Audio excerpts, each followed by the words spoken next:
Assalamualaikum warahmatullahi wabarakatuh. Hai, apa kabar pemirsa sekalian? Pemirsa Tanjung Pinang TV, Ceria TV, dimanapun Anda berada, di mana siaran ini dapat ditangkap dan ditonton. Mudah-mudahan kita semua dalam keadaan sehat walafiat dan dalam lindungan Allah yang Maha Besar, Maha Berkuasa. Dan saya tetap menghimbau, mengingatkan kita semua dari forum ini bahwa COVID-19, pandemi COVID-19 masih tetap ada di luar dan masih tetap menjadi ancaman. Untuk itu kita semualah yang harus menjaga kesehatan kita. Dan jangan lupa protokol kesehatan, mencuci tangan, memakai masker kemana-mana, dan menghindari kerumunan-kerumunan yang tidak diperlukan. Kitalah yang menjadi dokter kitalah yang menjaga kesehatan kita. Baik pemirsa sekalian, minggu ini kita jumpa lagi pada acara Highway 1 jam bersama Rida Kaliamsi, bincang santai tentang berbagai masalah sosial, ekonomi, budaya, dan sesekali kita bicara masalah politik. Nah, minggu ini kita masih menggunakan forum ini untuk bincang tentang masalah bisnis. Kali ini tentang entrepreneurship, kewirausahaan, dan saya memilih seorang anak muda yang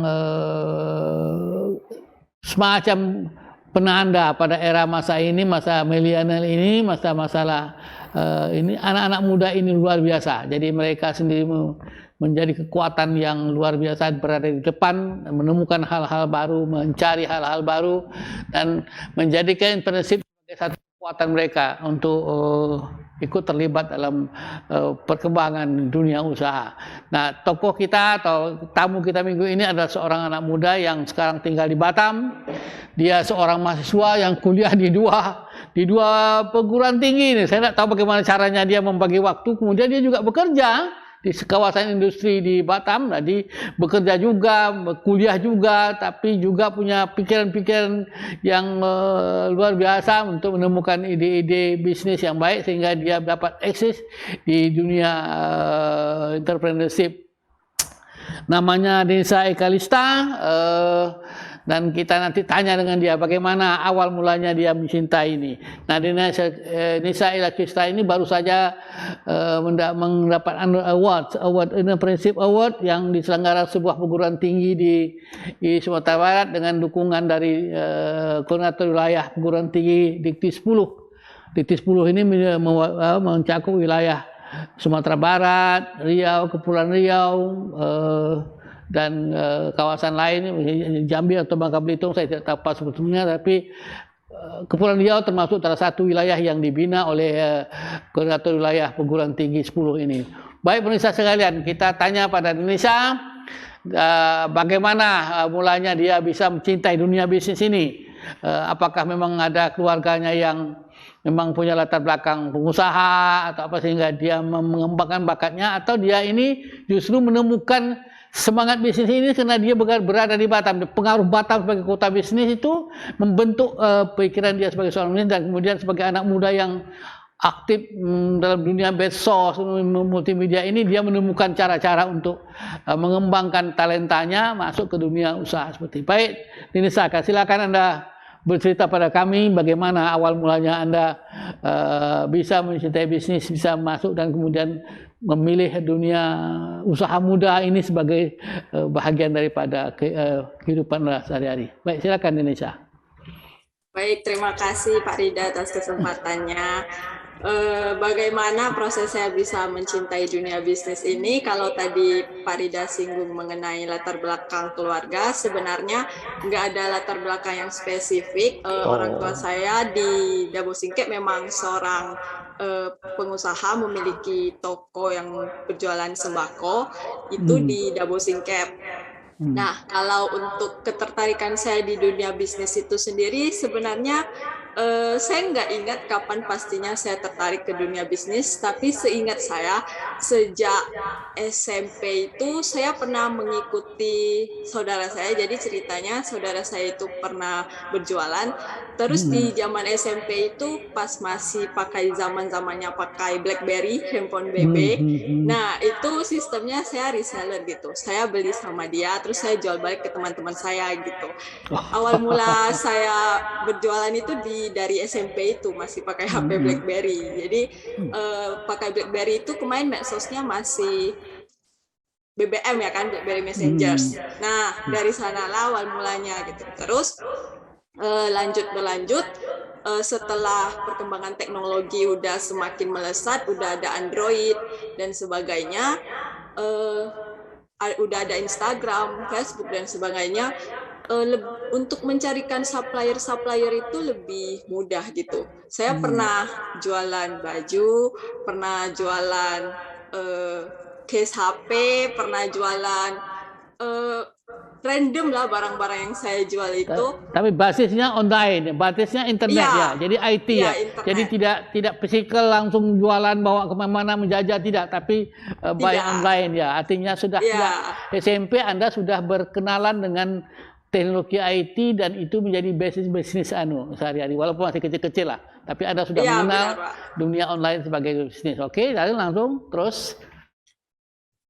Terus berlanjut sampai SMA itu perkembangan teknologi kan masih sangat melesat kan. Jadi dari sana saya lebih menemukan banyak motif bisnis gitu. Motif bisnis itu nggak cuma sekedar kita buka toko atau mungkin kita berjualan barang ke orang langsung gitu.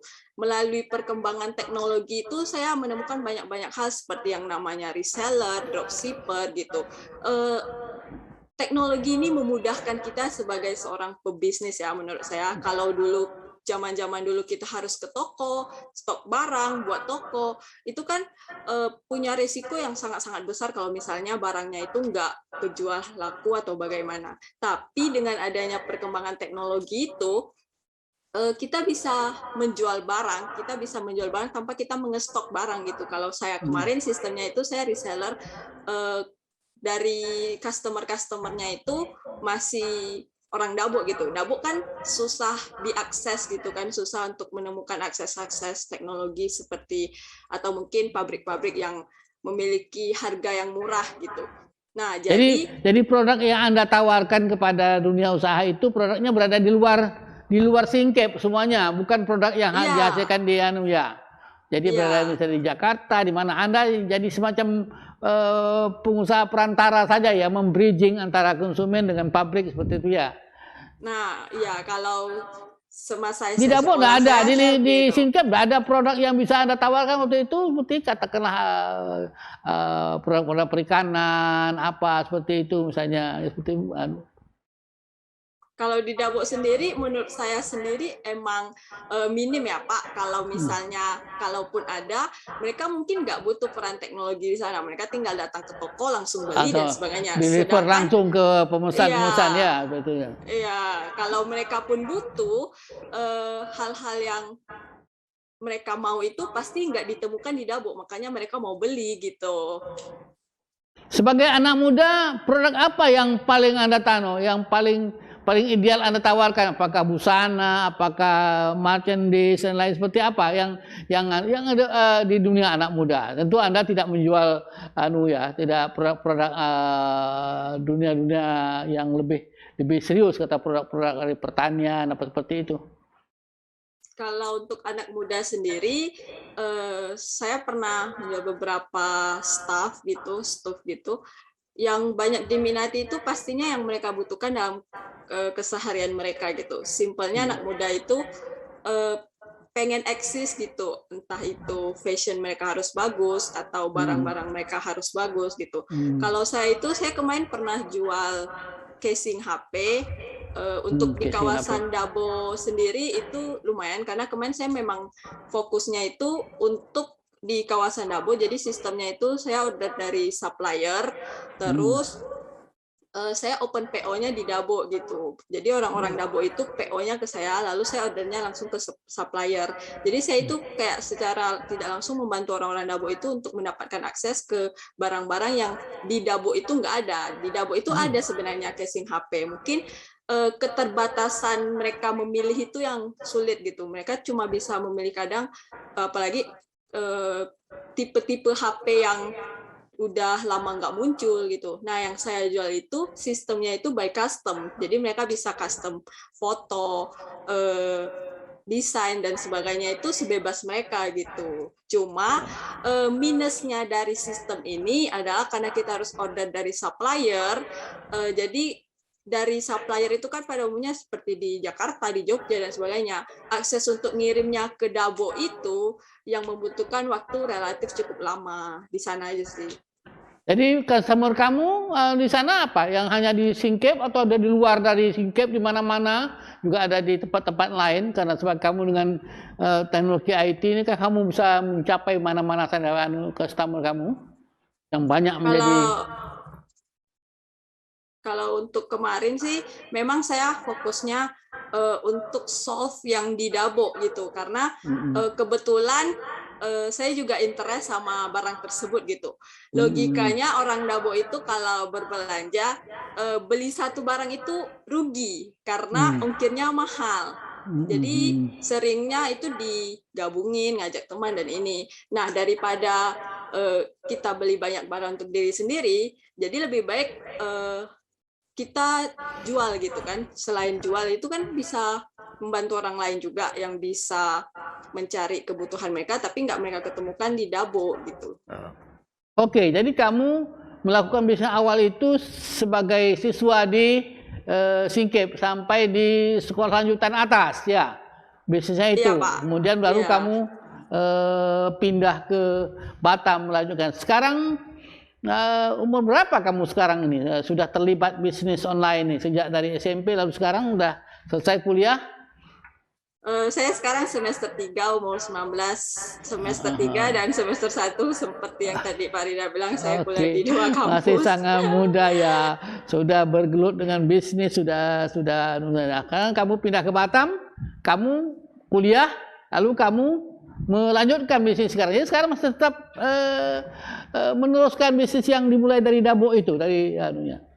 Oh, enggak. Kalau yang sistemnya di Dabo itu sebenarnya dia by PO gitu. Kalau kita open order yang order itulah yang kita suplaikan dari supplier gitu. Karena mereka nggak mungkin membeli barang yang sama dalam waktu yang panjang, jadi keterbatasannya di sana gitu. Mereka pasti ordernya kayak casing HP, baju dan sebagainya. Mereka nggak mungkin ordernya setiap hari gitu kan. Pasti sekali beli, tunggu rusak, baru beli lagi gitu kan. Jadi memang bisnisnya itu belum berkelanjutan gitu. Nggak berkelanjutan yang memang pure ada setiap hari gitu. Tapi dari sana-sana itu saya itu mencoba analisis kayak bisnis seperti apa sih yang dibutuhkan di era sekarang itu. Nah, muncullah itu sampai dengan bisnis plan saya yang startup itu. Menurut saya itu entrepreneurship itu always talking about problem and solution gitu. Jadi kita bakal membicarakan tentang masalah dan solusi. Kalau sederhananya yang tadi itu di Dabo, masalahnya mereka sulit mendapatkan kebutuhan yang mereka inginkan di kota Dabo itu sendiri gitu. Solusinya ya melalui perantara lain gitu, order dari pabrik, tapi memang membutuhkan waktu yang lama karena harus ada pengiriman.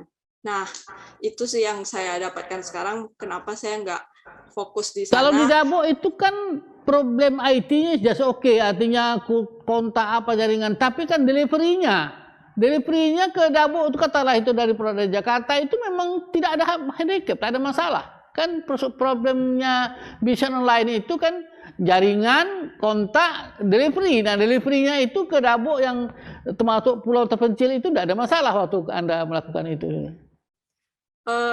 Untuk delivery itu sendiri sebenarnya nggak ada masalah. Yang jadi masalahnya itu cuma di waktu pengiriman sama ongkir yang mahal gitu. Time-nya ya, waktunya ya. Ya, timingnya yang lumayan panjang. Apalagi produknya itu produk custom gitu kan, jadi otomatis made by request gitu, harus dibikin dulu, harus dicetak dulu, baru bisa dikirim. Itu dikirim kalau sampai Dabo kurang lebih paling cepat bisa semingguan ataupun bisa lebih gitu. Itu sih yang jadi kendala delivery-nya itu di waktu pengiriman sama ongkir yang mahal gitu. Makanya orang-orang Dabo itu sebenarnya jarang berbelanja online dikarenakan kadang itu harga ongkir lebih mahal daripada barang gitu. Oke, baik Denisa. Jadi Anda selesai sekolah di Dabo, Anda kuliah di Batam, dan Anda membawa semangat entrepreneurship Anda itu ke Batam dan Anda mengembangkan itu di Batam. Baik, nanti kita pada sesi yang kedua kita ngomong-ngomong lagi apa yang Anda lakukan di Batam selain kuliah, selain lalu kalau saya dengar Anda juga bekerja, dan bagaimana Anda memanage waktu Anda di Batam sebagai mahasiswa, sebagai pekerja, dan kemudian meneruskan semangat entrepreneurship Anda. Baik pemirsa sekalian, kita break dulu pada sesi yang pertama ini, nanti kita jumpa lagi pada sesi yang kedua. Hai, kita jumpa lagi pada sesi yang kedua.